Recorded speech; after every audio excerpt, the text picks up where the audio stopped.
Hello friends, మనిషిలోని అన్ని గుణాల్లోకి దానగుణం అత్యంత గొప్పది. ఎందుకంటే మనిషి తన సుఖ సంతోషాలను, నిద్రాహారాలను మానుకొని ఎంతో కష్టపడి డబ్బు సంపాదిస్తాడు. అంత కష్టపడి సంపాదించిన ధనాన్ని కానీ సంపదను కానీ ఊరికే ఇతరులకు దానం ఇవ్వడం అంటే అది సాధారణమైన విషయం కాదు. మంచి మనసు, నిస్వార్థ భావం కలిగిన వ్యక్తి మాత్రమే అలా దానం చేయగలడు. అందుకే దానం అంతటి విశిష్టతను సంతరించుకుంది. అటువంటి దానానికి నిలువెత్తు నిదర్శనం కర్ణుడు. కర్ణుడు చేసిన దానాల గురించి, అతడి గొప్పదనం గురించి మనం చిన్నప్పటి నుండి వింటూనే ఉన్నాం. మరి దానం చేయడంలో అంతటి గొప్ప పేరున్న కర్ణుడు శ్రీకృష్ణుడికి ఎడమ చేతితో దానం ఎందుకు ఇచ్చాడో ఈ వీడియోలో తెలుసుకుందాం. ఇక ఇలాంటి ఇన్ఫర్మేటివ్ వీడియోస్ మీకోసం తెచ్చేందుకు మీ సపోర్టుగా జస్ట్ లైక్ చేయండి చాలు. ఇక ఏమాత్రం ఆలస్యం చేయకుండా టాపిక్లోకి వెళ్ళిపోదాం. ద్వాపర యుగంలో కురుక్షేత్ర యుద్ధానికి ముందు జరిగిన ఒక సంఘటనను ఈరోజు మనం తెలుసుకుందాం. ఒకరోజు కర్ణుడు తన తలకు నూనె రాసుకొని అభ్యంగన స్నానానికి వెళ్తూ ఉండగా కర్ణుడి ఇంటికి వచ్చిన శ్రీకృష్ణుడు వచ్చి రాగానే అక్కడ రత్నాలు పొదిగిన ఒక బంగారపు గిన్నెను చూసి ముచ్చటపడి అది తనకు కావాలి అని కర్ణుడిని అడిగాడు.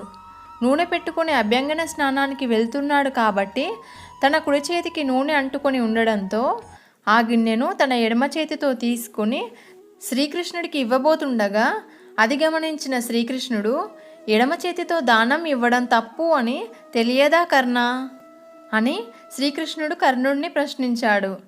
దానికి కర్ణుడు బదులిస్తూ, లక్ష్మీదేవి చంచలమైనదని, యముడు దయలేనివాడని, ఇప్పుడు వెళ్ళి నా చేతులు కడుక్కొని వచ్చేలోగా తన ప్రాణాలు ఉంటాయో లేదో ఎవరికి తెలుసని, ఒకవేళ ఎడమ చేతి నుండి కుడి చేతికి మారేలోపు తన మనసు మారుతుందేమో అని, అందుకే అడిగిన వెంటనే ఇవ్వాలి అనే తన సంకల్పం మారకముందే దానం ఇవ్వాలనుకుంటున్నానని చెప్పడంతో అదంతా విన్న శ్రీకృష్ణుడు కర్ణుడి వివేకానికి, గొప్ప దానగుణానికి సంతోషించి కర్ణుడి ఇచ్చిన దానాన్ని స్వీకరించి మనసారా ఆశీర్వదిస్తాడు. తర్వాత శ్రీకృష్ణుడు కర్ణుడిని ఏదైనా వరం కోరుకోమన్నాడు. అప్పుడు కర్ణుడు, దేహి అని అడుక్కోవడం ఎంత కష్టమో నాస్తి అని చెప్పడం కూడా అంతే కష్టమని, నీచమని, కాబట్టి కేవలం ఈ జన్మలోనే కాదు ఏ జన్మలోనైనా సరే దేహి, నాస్తి అనే రెండు పదాలు తన నోటి నుండి రాకూడదని కర్ణుడు శ్రీకృష్ణుడిని కోరడంతో దానికి శ్రీకృష్ణుడు వెంటనే తదాస్తు అన్నాడు. ఇందులో మనం నేర్చుకున్న నీతి ఏమిటి అంటే, మనం చేసే ఏ మంచి పనులైనా ఏమాత్రం ఆలస్యం చేయకుండా అనుకున్నదే తడవుగా చేసేయాలని, ఆలస్యం చేస్తే అమృతం కూడా విషమవుతుందని శ్రీకృష్ణుడు ఈ సంఘటన ద్వారా లోకానికి చాటి చెప్పాడు. జై శ్రీకృష్ణ. ఈ వీడియో మీకు నచ్చితే లైక్ చేయండి, మీ ఫ్రెండ్స్ అండ్ రిలేటివ్స్తో షేర్ చేయండి. మీ అభిప్రాయాలను, సజెషన్స్ని కమెంట్ ద్వారా తెలియజేయండి.